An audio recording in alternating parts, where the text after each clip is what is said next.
Hey, I recently learned that Russia is a cold place. I know, shocking, right? Well, not as shocking as targeting an electrical grid. Might that be Ukraine's next play? Maybe. It's time to pick up the phone, assuming that you have the power to do so, because today's geopolitics helpline has the answer. I have been hearing about the possibility of Ukraine striking Russian energy infrastructure in the winter to put pressure on Russia's grid right as heating is in high demand. What is the possibility that this actually happens? How effective would this strategy be in comparison to other targets? And how does the possibility of this happening affect the war even if Ukraine decides against it? Let me preface my answer by emphasizing the second question. The proper comparison is between this strategy and the alternatives available to Ukraine. Over on the main channel, I recently covered a set of ongoing targets that Ukraine needs to consider.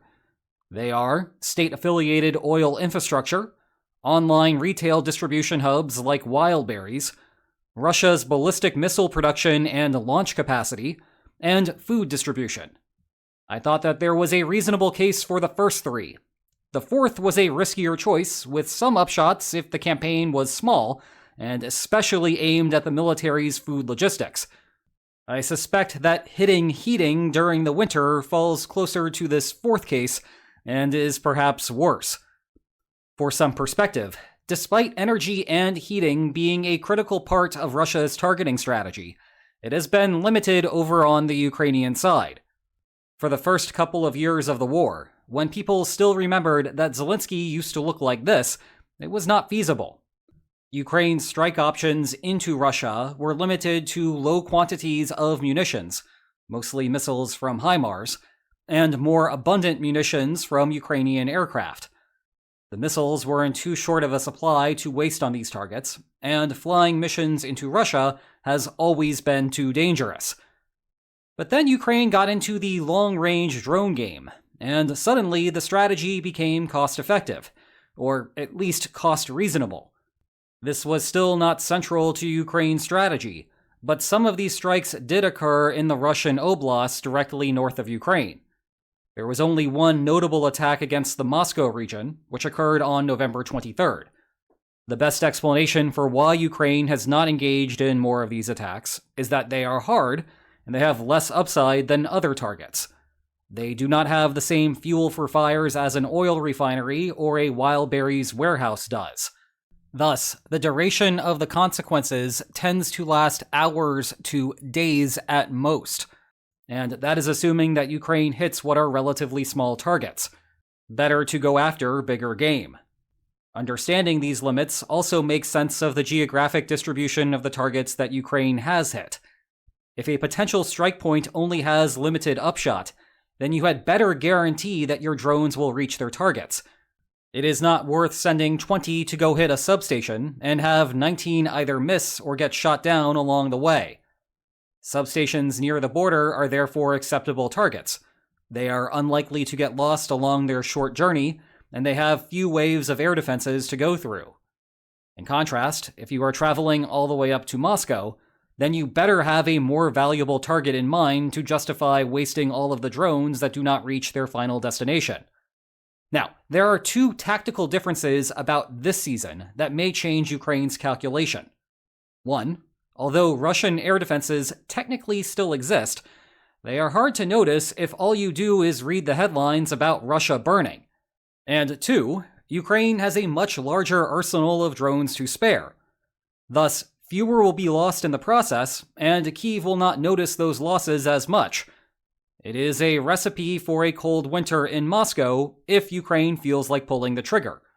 But will Ukraine pull the trigger?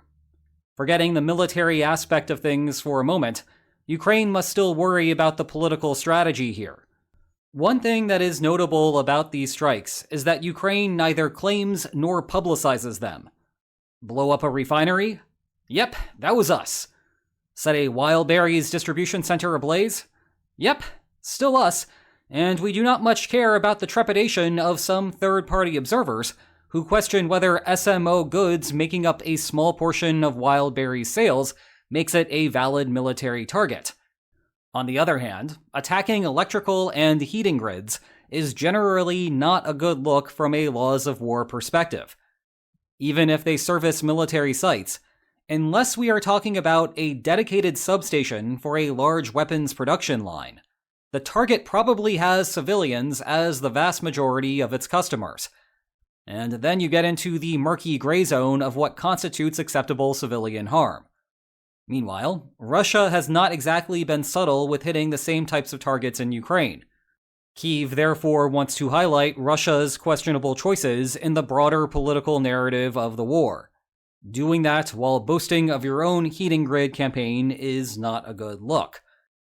Then there are a couple of more practical problems here. With all of this talk about Russia engaging in another round of mobilization, Ukraine has to consider what this would do to the political climate inside of the country. Sure, you will notice that the Wildberry strikes have not resulted in a rally round the flag effect for the Kremlin. But there is a key difference between eliminating online shopping and forcing people to freeze. One is annoying, and the other is potentially fatal. As it stands, the Kremlin cannot convert burning Wildberry's warehouses into political support for the war, because your median Mikhails and usual Yuris blame the Russian government for those problems, not the Kyiv regime, as Putin and company would prefer. Whether that would extend to an organized campaign to shut off heating to Russian citizens is a different story. Think about the ask of getting on television to announce that you need the support of all Russians to mobilize against the Kyiv regime to restore cheap and efficient shipping of online orders. Now compare that to getting on television to announce that you need the support of all Russians to mobilize against the Kyiv regime to stop tens of thousands of Federation citizens from freezing to death. One is substantially more compelling than the other. There is no guarantee that either will work, but I would not want to bet my life that the second plea falls on deaf ears. One thing we may see from Ukraine is a continuation of targeting the border oblasts as a test run. They are not as politically important as their comrades in Moscow. Upsetting them, therefore, may still result in some blowback, but it would not be substantial.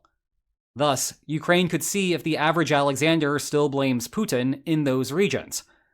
If so, then perhaps consider striking Moscow. If not, then halt the operation altogether. The other question mark for this strategy is to what end it serves. Presumably, the goal is to frustrate Russians and have them badger the Kremlin to quit the war effort.